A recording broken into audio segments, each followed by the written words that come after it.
Madame la ministre. Bonjour Nicolas, ça va bien? Très bien, et vous? Oui, bienvenue. Bienvenue dans la 26e édition de la Conférence de Montréal, qui est particulière cette année, dans un climat particulier, un climat unique. Alors, c'est vraiment un privilège de vous avoir avec nous. C'est très apprécié. Merci beaucoup. Écoutez, si vous me permettez, évidemment, la COVID va prendre un aspect important de notre entrevue aujourd'hui. Oui, tout à fait. Alors, nous, dans les derniers jours, les derniers mois, on pourrait dire les derniers 10 mois, la COVID a frappé très fort le Canada, a frappé très fort au niveau des régions. Donc, pas nécessairement les régions au niveau du Québec, au niveau de tout le Canada, et beaucoup des PME qui font partie de l'écosystème des régions canadiennes et différentes régions. Et chaque PME, chaque région a ses particularités. Et je vous dirais que c'est ce qu'on entend beaucoup actuellement. Les gens veulent avoir des ressources. Les gens ont besoin d'aide. Les PME ont besoin d'aide. Qu'est-ce que le gouvernement canadien, à l'heure actuelle, a mis en place, Madame la ministre, pour aider ces PME-là, aider les régions, mais aussi de façon distincte, étant donné que chaque région est différente? Bien, c'est la question, hein, parce que... Pourquoi je dis ça? C'est qu'il y a quand même 11 millions d'emplois qui sont liés aux PME au pays. C'est 55 du PIB lié au secteur privé au pays. Donc, c'est énorme. Laisser tomber nos PME, c'est laisser tomber notre économie. Donc, nécessairement, on ne peut pas faire ça. Et rapidement, on a voulu agir. On regardait bien entendu ce que d'autres pays faisaient, mais il n'y avait certainement pas de livre d'instruction pour gérer une pandémie en 2020. Donc, ce qu'on a fait rapidement, c'est qu'on a mis en place différentes mesures qui sont maintenant très, très connues, comme la subvention salariale, comme la question des prêts aux PME. Donc, on appelle ça les prêts de 40 000 qui sont maintenant à 60 000. Tout ce qui est en lien aussi avec... La subvention au loyer, au coût fixe. Donc ça, c'est des aides qui étaient là pour vraiment être en renfort pour nos PME, pour garder les emplois, assurer vraiment qu'il y ait accès à des liquidités. Parce qu'au départ, notre objectif, c'était de créer un pont. Donc, les entreprises sont en mesure d'avoir assez de liquidités, garder leurs employés pour se rendre jusqu'à l'été. Mais bien entendu, là, les choses ont évolué, on est dans la deuxième vague et il a fallu bonifier encore plus ces aides-là. Donc, on a étendu la subvention salariale jusqu'au mois de juin prochain à 75 %. On a pris des prêts de 40 000, on les a mis à 60 000 avec un 20 000 pardonnable. Donc, la subvention au loyer et coût fixe, elle est devenue encore plus généreuse, plus intéressante. Mais pour répondre plus spécifiquement à ta question des régions, ce qu'on a fait aussi, c'est qu'on a utilisé beaucoup les agences de développement économique régional. Et les agences de développement économique régional, il y en a 6 au Canada. Donc, c'est vraiment un petit peu les yeux et les oreilles sur le terrain du gouvernement fédéral. Et puis, ce qu'on a fait, c'est qu'on a développé ce nouveau programme-là qui s'appelle le FAR, le Fonds d'aide de relance de relance régionale. Et l'objectif, c'est que ce fonds-là soit là pour les entreprises qui tombent entre les mailles du filet, qui n'ont pas accès à la subvention salariale ou tantôt qui se retrouvent dans des régions où l'accès aux liquidités est encore plus difficile, comme par exemple dans l'Ouest.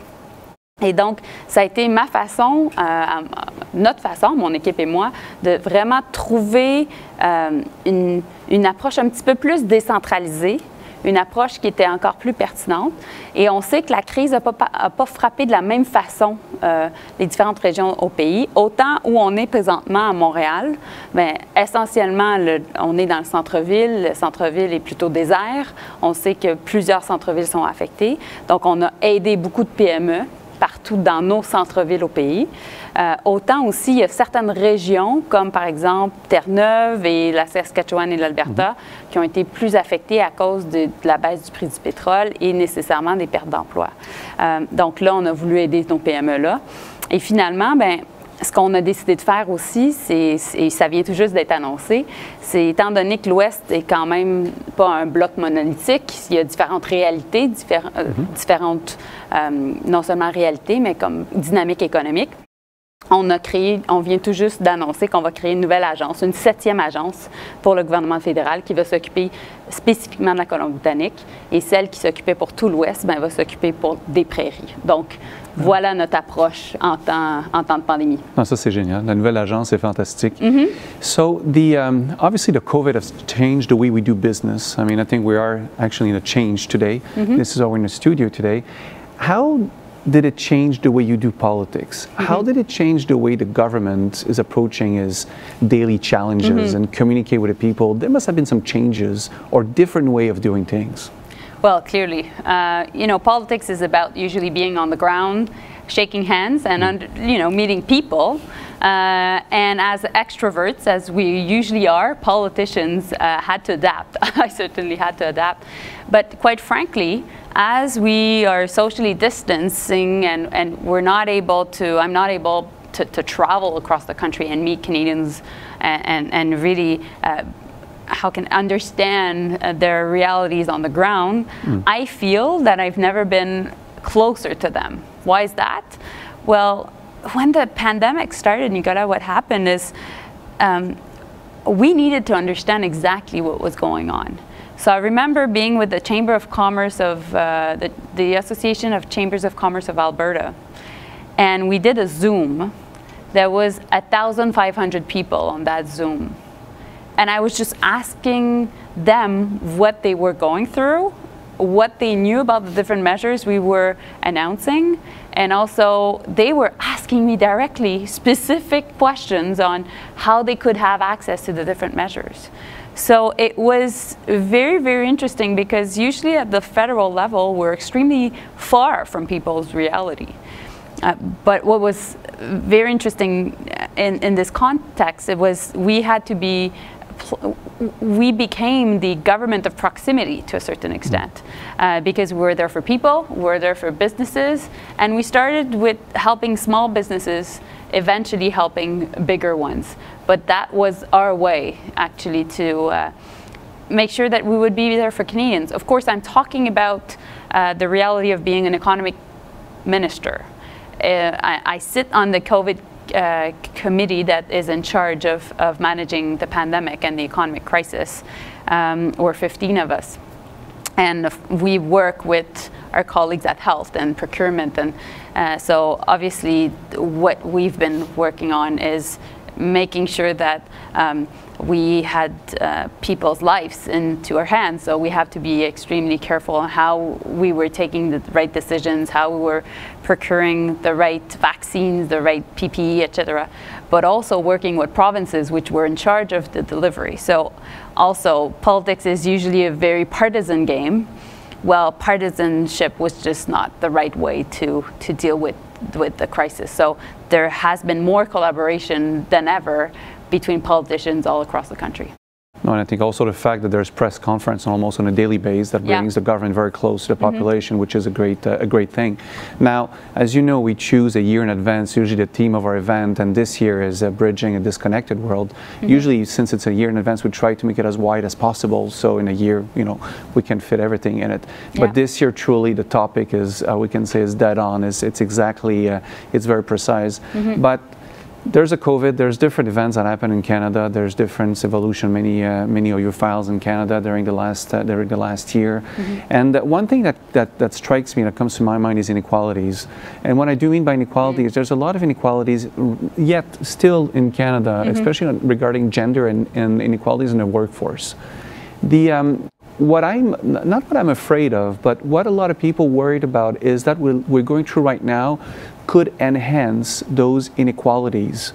And what the government has taken place, or what will it do to prevent that those inequalities are becoming more important? What's your views on this?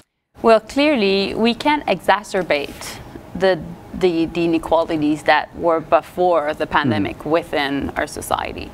And so that's why it was extremely important to have a strong social safety net.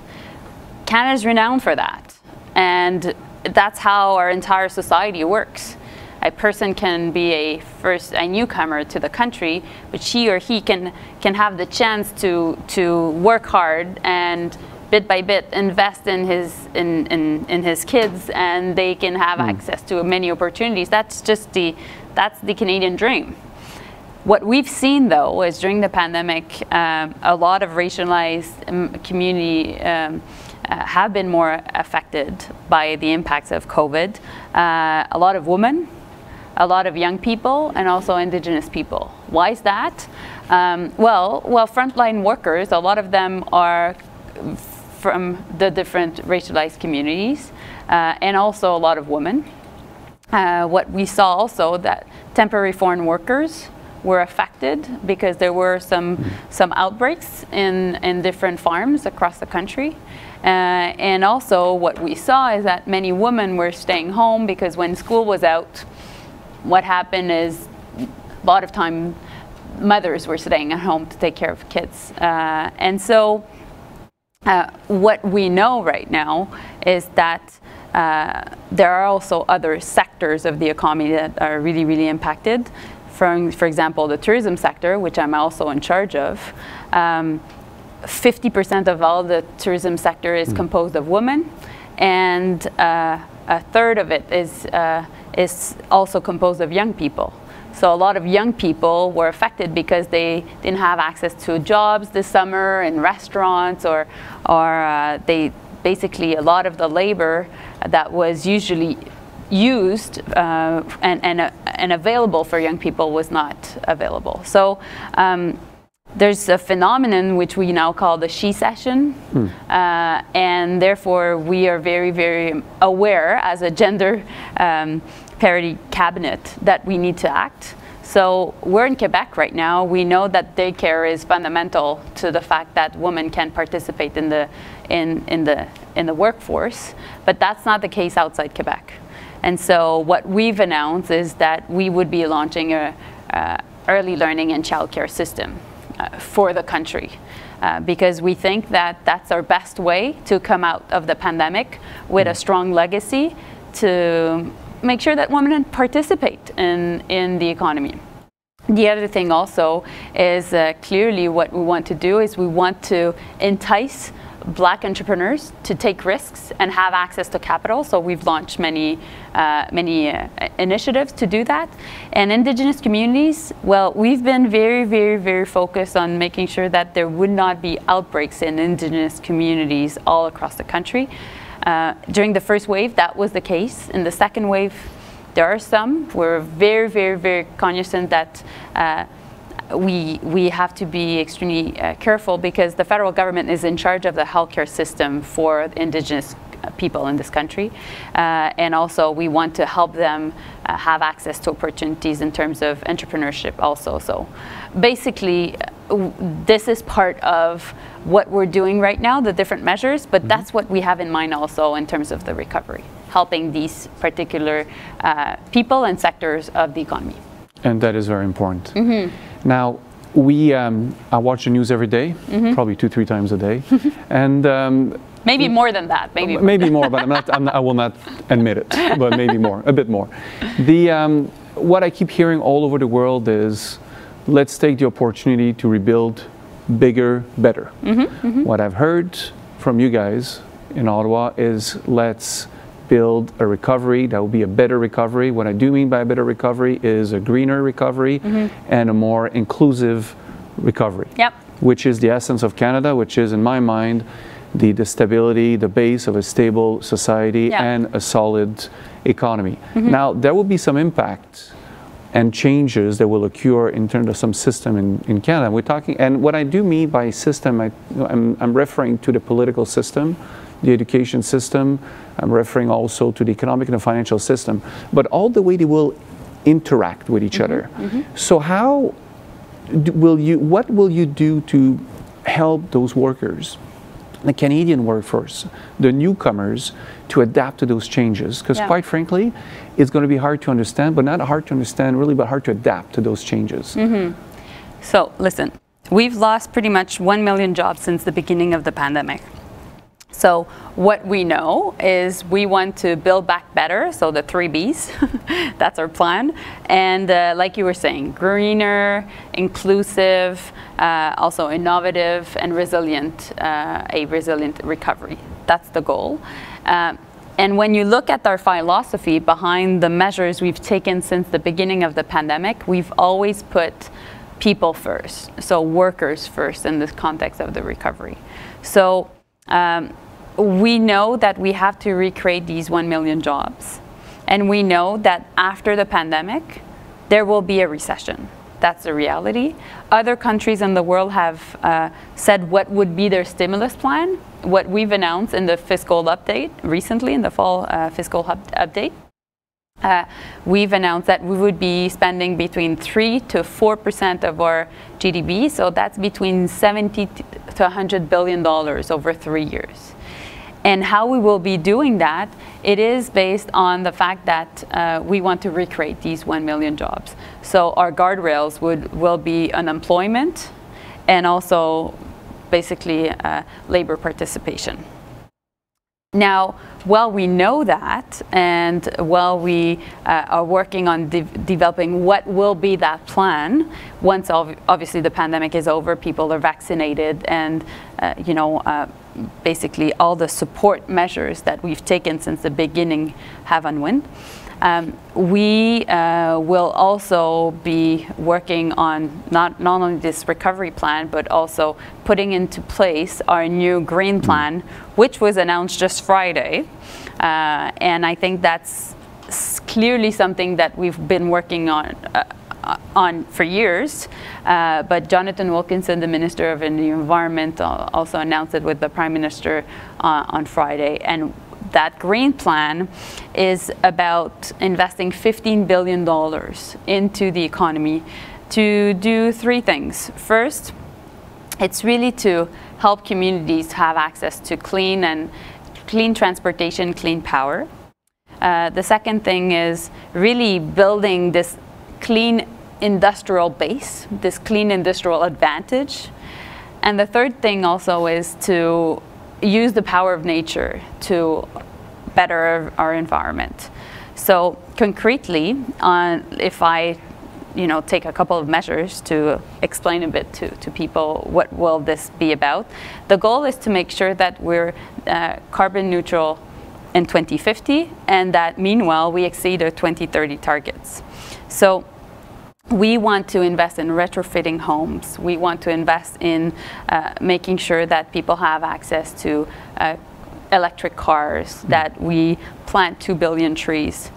But for our purpose, as we're talking about the economy and all, what we want to do is really to seize the opportunity of clean tech, which is in 2021 will be worth $2.5 trillion in terms of market. We have great assets in the country, but we also can scale up more companies, invest also in startups, and eventually help the big companies to take risks and invest much more into clean energy and clean tech. So that won't happen by fluke. It will happen because the private sector is willing to take many risks, and I hope that people watching will be taking that risk, but also by having a government that is putting in place the right guardrails, the right regulations, and also the right investments. So through the R&D support that we have, through the Strategic Innovation Fund, SIF, and also the different agencies, which I'm in charge of, the different RDAs, Regional Development Agencies across the country, well, there will be money to help these businesses. On parlait avant l'entrevue de la fameuse tourtine. On parlait, on parlait aussi de plusieurs initiatives de PME. J'écoutais les nouvelles il y a quelque temps et un restaurateur de Toronto se faisait poser la question. Il dit, écoutez, ça doit être dramatique pour vous. Et la réponse du restaurateur, alors que tout le monde s'attendait à ce qu'il dise, c'est épouvantable ce qu'on vit, il dit, écoutez, il y a ceux qui sont dans le désert, qui s'assoient dans le désert, qui attendent de mourir. Il y a ceux qui marchent dans le désert, qui vont vers l'oasis. Et donc, ce restaurateur-là réussit très bien maintenant et s'en est sorti. Donc, il y a des belles choses qui se passent quand même dans la COVID actuellement. Il y a des belles histoires. Il y a les gens qui se redéfinissent. Il y a de l'innovation. Il y a de la créativité. Est-ce que vous avez des choses, des belles histoires à nous raconter un peu pour mettre un peu de lumière dans cette odyssée qu'on traverse actuellement? Bien, on a parlé avant l'entrevue, dans le fond, Nicolas, même la conférence de Montréal, tout ce que vous avez fait pour vous transformer, mais ça va avoir un leg. Je pense que tout le monde se rend compte qu'il y a certaines choses qu'on pouvait faire mieux auparavant que maintenant on a été capable d'améliorer, notamment l'utilisation des technologies, etc. Bien, très certainement, d'un point de vue purement personnel, je pense que qu'est-ce qui a été extraordinaire, c'est qu'on a été plus proche de nos proches. Et souvent, les gens qu'on prend pour acquis, on s'est retrouvés à les voir davantage. Puis il y a un grand mouvement de solidarité qui a eu lieu au pays parce que rarement dans une génération, on vit un événement qui touche tout le monde au même moment. Et ça, je pense avoir un leg aussi. Maintenant, comme gouvernement, j'en ai parlé tantôt, c'est sûr que le fédéral, on a été là pour les gens. On les a aidés avec la PCU au départ lorsqu'ils perdaient leur emploi. On les a aidés avec la subvention salariale, avec l'aide directe aux personnes, aux entreprises. Bref, on a investi 407 milliards de dollars depuis le début de la pandémie. Donc, je pense que la pertinence du gouvernement fédéral, même comme gouvernement de proximité, n'est plus à démontrer. Le Canada, on a utilisé la force de notre économie, la taille de notre budget fédéral pour être là pour les gens. Et je pense que ça va être certainement un leg, dans le sens où ça va nous aider à rebondir par la suite, parce que c'est pas tous les pays qui avaient cette possibilité-là. Nous, on avait vraiment déjà une bonne posture fiscale auparavant. Puis, c'est sûr qu'on va travailler à rebondir, mais ça va laisser le moins de traces possible. En anglais, je dirais du economic scarring, donc des blessures à notre économie, des blessures à notre filet social. Mais je pense qu'on les a limitées, puis on continue à les limiter. Mais au final, on est juste avant Noël. Je pense que c'est le temps où on va être en mesure de se reposer, qu'on va être en mesure aussi de prendre un petit peu plus de distance par rapport à ce qui s'est passé durant l'année, parce qu'on est tous très collés à l'arbre présentement plutôt que de voir la forêt. Mais je pense qu'on va se rendre compte qu'il y a certaines choses qu'on prenait pour acquis avant la pandémie qu'on ne prendra plus jamais pour acquis. Écoutez, ma dernière question s'adresse évidemment à Mélanie Joly comme ministre, mais aussi à Mélanie Joly comme entrepreneur, comme femme d'affaires. Qu'est-ce que vous avez comme conseil à donner aux jeunes entrepreneurs, aux personnes qui arrivent sur le marché du travail à l'heure actuelle? Ce n'est pas le temps idéal pour arriver sur le marché du travail, en toute honnêteté, mais qu'est-ce que vous avez à dire aux futurs chefs de file de demain? C'est ça, Nicolas, toi et moi, quand on est arrivé sur le marché du travail, il y a plus d'opportunités que maintenant. Donc, c'est sûr que quand je regarde nos jeunes, je suis inquiète parce que ils se retrouvent à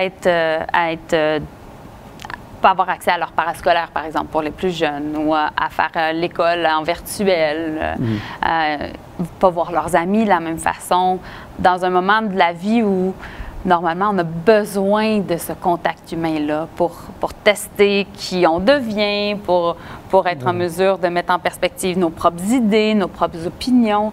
On s'établit comme être humain dans ces années-là. C'est là qu'on développe notre confiance. Donc, mon message aux plus jeunes, c'est n'ayez pas peur, tombez pas dans l'anxiété, faites-vous confiance, puis ça va bien aller. Les choses vont se calmer peu à peu. Mais je comprends aussi, juste dans l'équipe dans mon équipe de ministres, on est à peu près 30, juste dans l'équipe politique, là, bien entendu, pas dans les ministères. Bien, il y a certains membres de mon équipe qui ne se sont même pas vus depuis le début de la pandémie parce qu'on a engagé durant la pandémie, puis dans le fond, les gens se sont vus par Zoom. Donc, c'est comme la nouvelle réalité. Mais je pense qu'aussi, il va y avoir des opportunités par la suite. Le gouvernement du Canada va investir dans la relance. Il va y avoir beaucoup d'investissements qui vont être faits. Et je pense que pour ceux et celles qui veulent se lancer en affaires, bien, regardez les fonds qui vont être disponibles du côté du gouvernement. Prenez le risque de vous lancer parce que l'objectif de l'humanité après la pandémie, ça va être de s'améliorer, de rebâtir différemment. Et on va avoir besoin des meilleurs esprits, des meilleurs talents, des gens les plus dévoués pour rebâtir. Et donc, en ce sens-là, il va y avoir plein d'opportunités. Mélanie, c'est dans les tempêtes qu'on reconnaît les grands leaders. Et puis, définitivement, on a besoin de plus de personnes comme vous. Alors, c'est vraiment très apprécié. Merci pour tout ce que votre ministère, le gouvernement canadien, a fait pour le Forum des Amériques, précisément la conférence de Montréal. C'est grâce à vos équipes que nous sommes ici aujourd'hui, en partie. Alors, merci énormément. C'est un travail exceptionnel que vous faites. Et on vous souhaite la meilleure des chances et on vous suit tous les jours. Et voilà, alors merci énormément et au plaisir de vous revoir prochainement. Merci beaucoup. Merci tout le monde.